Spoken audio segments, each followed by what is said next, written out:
Hi, my name is Aziza, and I am presenting my honors thesis project. I call this project Second Chance, a mobile literacy application for unschooled adults. Basically, Second Chance is an opportunity for older adults to acquire literacy in Arabic using a mobile device after having missed the opportunity to do so in their youth. The overall objective of this thesis was to design and ultimately develop an interactive and engaging mobile literacy application for adults, particularly of those in developing countries, to improve their reading and writing skills in Arabic. To put it simply, this project was inspired in part by my own parents, and particularly my mother. It is deeply saddening to see my mother reminisce about her childhood and not having had the opportunity to go to school or learn to read. I found that many times it is a source of great inadequacy in her, and it often makes her very sad to realize this. On the other hand, my father has also been of inspiration. He has often expressed his desire to have completed school while he was young. Unfortunately, he was forced to quit school when the war erupted in Afghanistan.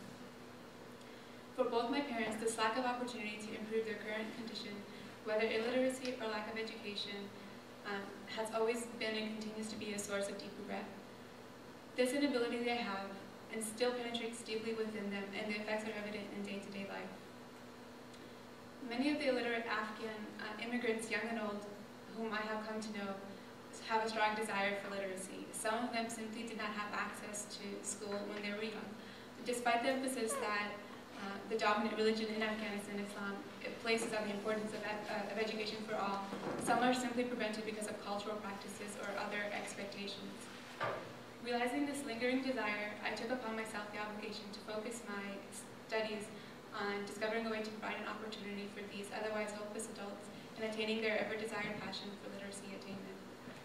Most importantly, I wish to provide the means to access beneficial knowledge and to allow individuals to become active in the building of their society, to bring about change and development in their personal lives and in that of their nation as a whole.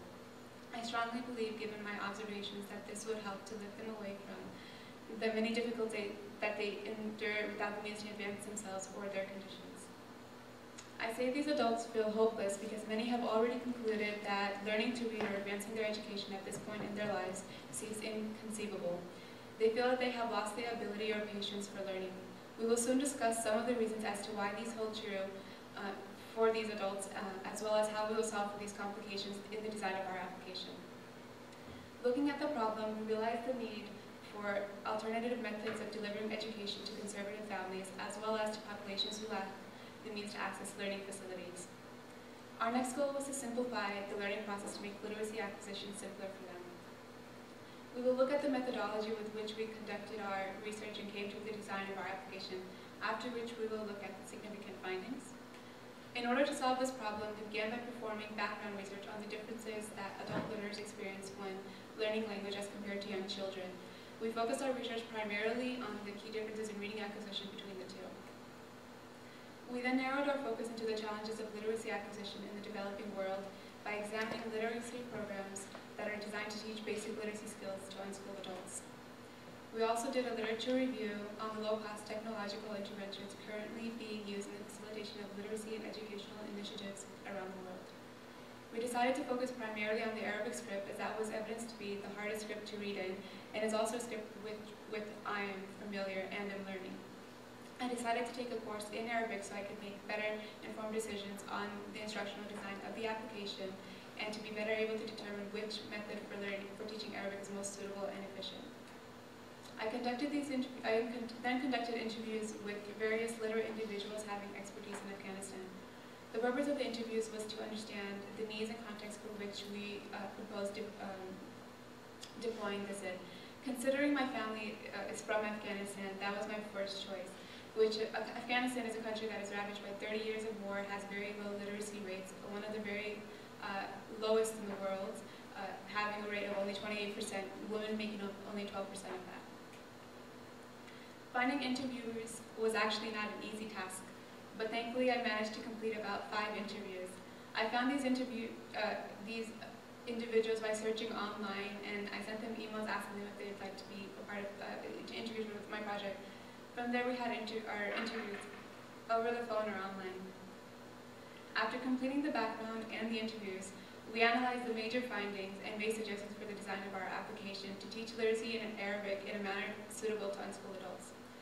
Thereafter, we developed a sample prototype of the application using HTML, CSS, and JavaScript.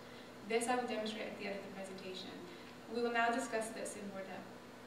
In designing our application, there were a number of challenges that we needed to address. The first challenge in terms of technology usage was that our users had very limited, if not any, knowledge of written language. So in the design of our application, we had to think of how we would compensate for this by creating a visual language to guide the user, thus eliminating the need to rely on text. Additionally, these adults are very likely to be novice technology users, so we had to think about how we would encourage its use and make them comfortable using technology. Even that we know that literacy acquisition is harder attained in older age, we were faced with the challenge of how we could make learning to read and write simpler for them. We know that practice is essential to achieving fluency, so we needed to think about how we could design the application to sustain learner interest long enough to attain fluency. Aside from literacy being harder to attain in older age, we were challenged specifically by our choice of script, Herberger, which presents its own challenge due to its visual complexity, making it harder to recognize letters and causing it to be read very slowly. In the next few slides, we will take a look at why Arabic is so challenging. So why is Arabic so challenging? Arabic is read from right to left. Its alphabet contains 28 consonant letters. In this chart, you can see the many letters that look very similar to one another and only change with the addition of simple dots.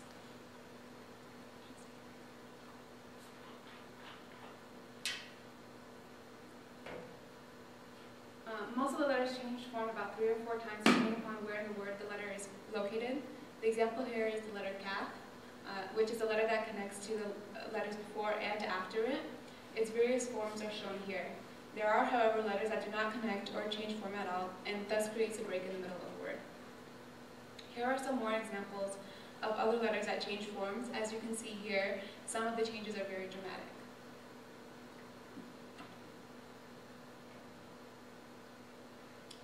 The Arabic scripts are also written non-linearly and in cursive form. You can see here how some letters are stacked vertically and others horizontally and others, Some of the letters find themselves on top of the line, others on the line, and yet others hanging off the line. Here is an example of Arabic text. This example is color-coded to help the user, to help the struggling user. From our research, we made the following significant findings that helped us to design and develop our application. There are clear differences in how children and adults learn to read. This holds true even for written language, where a child is able to become a fluent reader requiring less effort than an adult learning to read for the very first time. For example, though adults are able to learn to recognize letters very quickly, they require a lot more time to become fluent readers. So when they do become fluent, they rarely ever reach the same level of fluency as someone who has become fluent since childhood. It was found that the majority of literacy initiatives in the developing world have largely produced poor results. That is, high dropout rates, low achievement rates, and high relapse rates. In some cases, adults finish literacy courses without having learned much of the alphabet at all. Some of the reasons for this may be attributed to social, instructional, motivational, or cognitive obstacles. It is clear from this that the needs of unschooled adults are not well understood or met. What these adults need is instruction that would sustain their interest to further motivate their continued learning. And they need instruction that is simplified and logical so to help them to overcome some of the cognitive obstacles that they encounter when learning to read. They additionally need the flexibility so that learning can occur at the time and place convenient to them. They also need flexibility so that learning can occur at the time and place convenient to them. We feel that the most critical need after that of delivery is that of effective instruction, especially in the case of Arabic. As mentioned earlier, learning to read occurs differently for adults than for children, so to teach adults as children are taught is simply not an effective method for teaching them. As many adults are unable to commit time to a literacy program, and many lack the infrastructure to access them, this makes it necessary to have alternative methods of delivery. The literature review demonstrated that providing a learning device in addition to traditional methods of learning, that is, being in a classroom setting, was more effective means of facilitating lineage instruction to both adults and children than the traditional method itself. The review also demonstrated that low-cost technologies are able to provide effective and more engaging methods for learning. It also provides evidence that the users of technology do not need to be literate, as technology can be adapted to user needs. We had also found that although many illiterates own cell phones, many of them did not know how to make or answer phone calls. This implied the need to design an easy-to-use interface for unliterate users of technology. We know we cannot rely on text, as many users may not be able to recognize even simple words. These findings then led us to develop our design rationale, that is, the reasons for why we designed the application in the manner in which we have. We decided for our purposes to use mobile technology, as its use is on the rise in even the least developed of nations. Additionally, we decided to use the tablet, which provides a larger screen on which more meaningful instruction can be provided and more real-life interaction can take place. For example, the user can use a stylus to write the letters and turn the pages, actively imitating more real-life interactions, reading and writing interactions. It's also ideal for its lightweight and portability, making it easier for collaborative learning. For this application, we have borrowed from the approach developed by the King Salud University, which introduces in each module only a subset of letters and begins teaching words with those letters right away. This approach does not rely on the memorization of all the letters and their forms before beginning to read. It begins by introducing 4 letters of the alphabet. These are some of the more common and simpler letters that are found in the language, each demonstrating the different kinds of letters found within the alphabet, as I demonstrated earlier, the connected and the disconnected letters.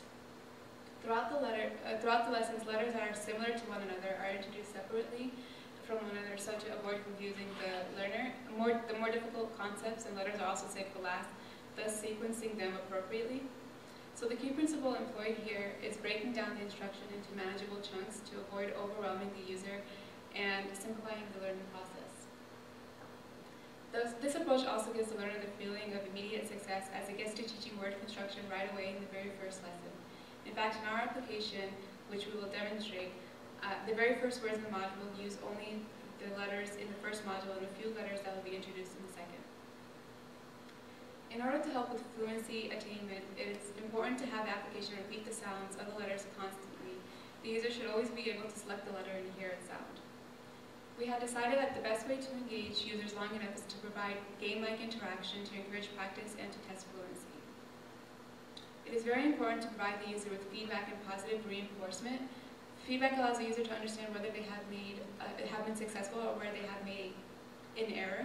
Positive reinforcement gives the user an added boost of self-esteem and encourages continued learning and use of the application. To avoid overwhelming the user and to avoid their frustration, we kept the layout and navigation as simple as we could. This would also help other users to focus more on the learning process rather than being distracted by the other elements on the page.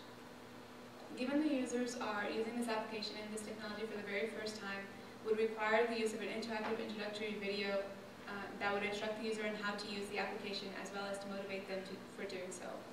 Equally as important but serving a slightly different purpose, is the help icon, which would instruct the user on each page how to complete the actions on that page. Because our users are unable to read and write, it is necessary to provide adequate scaffolding in the form of spoken words.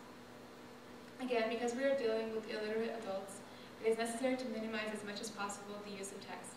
Considering this is a literacy application, the only text that will be used is that relevant to instruction. The environment in which we would deploy this application are very likely poorly lit and rely heavily on sunlight.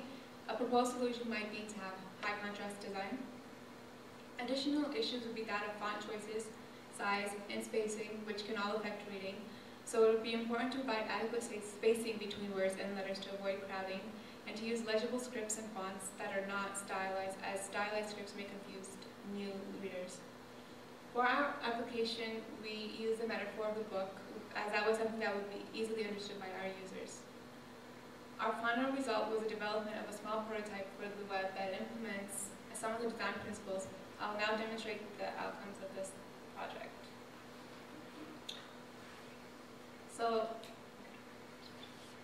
So this is one of the very first pages I would teach the Arabic letter called Dal. So if they were to select the letter here, it would say Dal, so just teaching that very first here. And they would be able to select this word here, which is Dal in Arabic, means house. And what the application would do, it would slowly highlight each letter, sounding each one out. Down here is a navigation bar. This would also help them to easily navigate between the pages. or if they can also navigate using these arrows here, that just makes it a lot quicker. And this is the help icon that I was talking about. So on this page, it would be like a letter tracing exercise. So each time that they trace the letter correctly, the picture on the other side would change, it would move forward. So for example, this one is a caterpillar that slowly turns into a butterfly. So each time they get it correctly, you know, that picture would move forward. But if they were, for example, traced incorrectly, then it would move backwards, indicating that they traced that incorrectly. So then, if you guys want to, you can also check it out at the DC Gallery here. If you have any feedback or input, you can contact me. That's my contact information. So, thank you for your time. That's it.